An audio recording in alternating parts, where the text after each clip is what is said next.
Hello, I'm Joshua, and I'm an INTP. And first and foremost, I would like to say thank you for viewing this video and consequently visiting my channel. The topic of this video will be on transient hypofrontality, and just that's a big word to say, the downregulation of the frontal regions of the brain. The reason I'm talking about this is because in the oncoming series that I will be doing on personality types, it's going to be necessary to mention this phenomenon because I think it's tightly linked and associated with introverted intuition and partly extroverted intuition by how these functions, particularly the intuitive functions, come to knowing information and their revelatory experiences per se. So transient hypofrontality, like what I said before, is just the down regulations of the frontal regions of the brain. So in our brain, the frontal regions are concerned with executive processing, moving information around and limiting and inhibiting different veins and vats of information to be coming into the forefront of our mind. It also is something that is critical of our thoughts and our evaluation of other people and ourself within the moment and in an environment, but particularly within a social setting. And so this factor is something that really limits insights or the association of seemingly meaningless bits of data and information that are not relevant to immediate task and goal attainment, which is necessary and important in the everyday working life per se, but is detrimental and the opposite direction of intuitive and creative breakthroughs, essentially aha moments. And when we have insights, it is the downregulation of the frontal regions of the brain that occurs so that things such as the propagation of alpha waves and other neurological phenomenon can occur so that the right centers of the brain can be sort of synthesized and harmonized in some way so that we can make associations and connections, and the unconscious regions and the connective regions of our brain and metaphorical regions of our brain can really give voice to their thoughts and their opinions because they have them. It's just that we do not necessarily, depending on the type, access them all throughout the day. Now, something that's different about people who are open to experiences is that their frontal regions are a little more downregulated, or what one can say is that the frontal regions are working while simultaneously another type of mode of thinking is working in the brain. So the memory networks are on, and that's something connected to the frontal region. The memory and the working memory modes of networks are on in the brain through our day-to-day lives. But for many people, unless they're high in the trait of openness to experience and I think intuitive types, they do not have the default mode network on as well. But it seems that individuals who are highly creative are load high in openness to experience, or what I surmise and connect as the intuitive types and the Jungian typological system, have the default mode network on while the memory networks are actively working in the brain. And it's why we can make associations in the now and in the immediacy and are prone to phenomena such as daydreaming, imaginatory experiences throughout the day, and being prone to procrastination and essentially space cadets in some respects, and not always the best at meeting immediate goals per se, or can have sort of lucid out-of-body experiences when we come to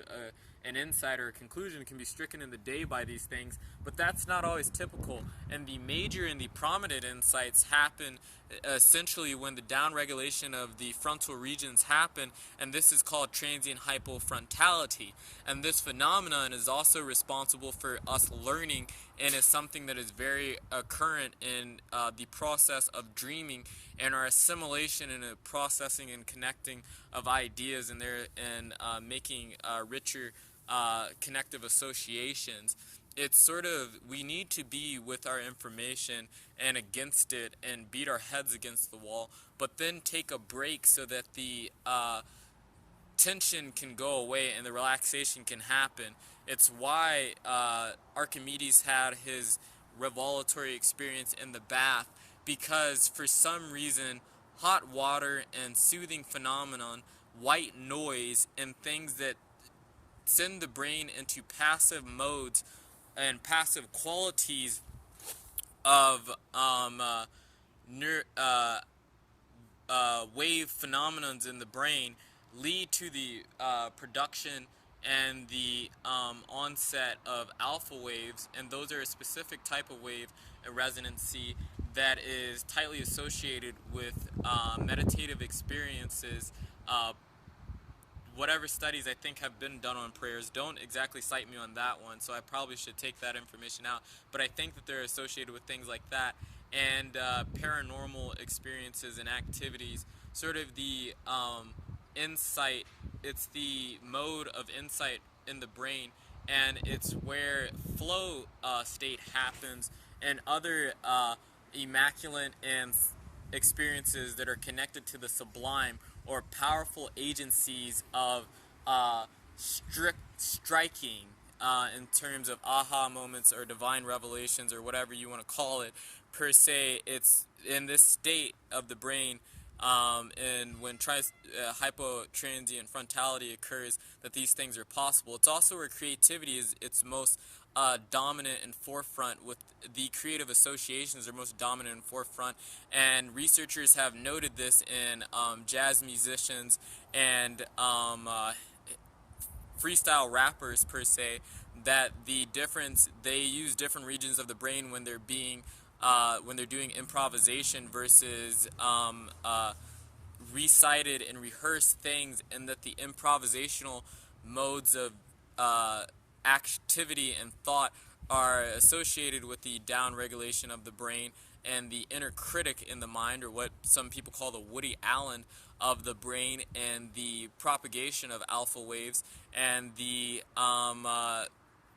entering of this sort of down-regulated and passive state. It's why the best performers, in some respects, look like they're not even trying, or can enter the state after a long time of practice and discipline with the subject, that they can enter flow in a flow state when they're performing, because it is so the mental representations are so strong and ingrained and ingratiated into their schematizations and systems and embodied in them, that they don't have to think in some respects, or they don't have to think in a certain way, and they do make intuitive connections as they're going. And the more that they get relaxed in sort of the connectivity to anxiety, pressure, and constraints, the more that they can relax in these things, the greater to the degree of flow states that they can enter, and thus have powerful storms of creative fits and profound and prolific performances per se. And this is tightly connected, I think, is a microcosm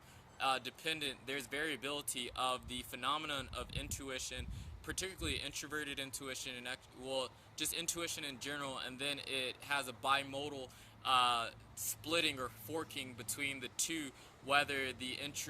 intuition is introverted or extroverted. However, what I notice in all intuitive types is that whichever one sits in the light, the other one sits in prominence in the shadow. And so, just like myself being an extroverted intuitive, I have polar introverted intuition, and I am stricken with introverted intuitive experiences and revelatory items of thought and whatnot. And so it's just that nothing is completely separated. And like Jung thought, at least I noticed in my experience, that when the psyche is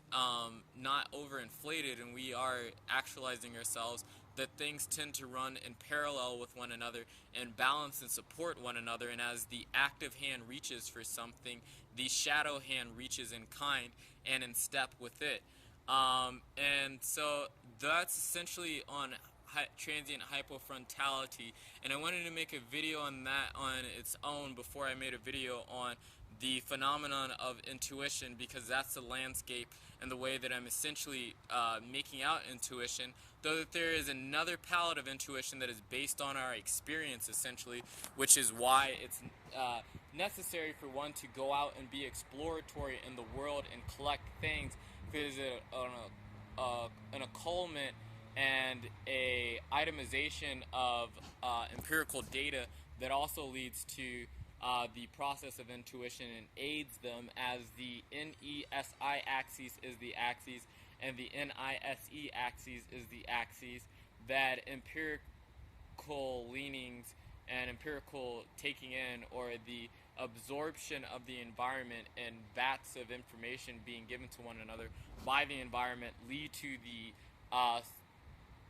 insightful, philosophical, intuitive leaps, and even paranormal and mystical experiences that people have. All of that stuff rests in the brain, and it comes by way of these things and other variabilities per se. But that's what I wanted to talk about and introduce in this video, and it's rather short, so hopefully this will be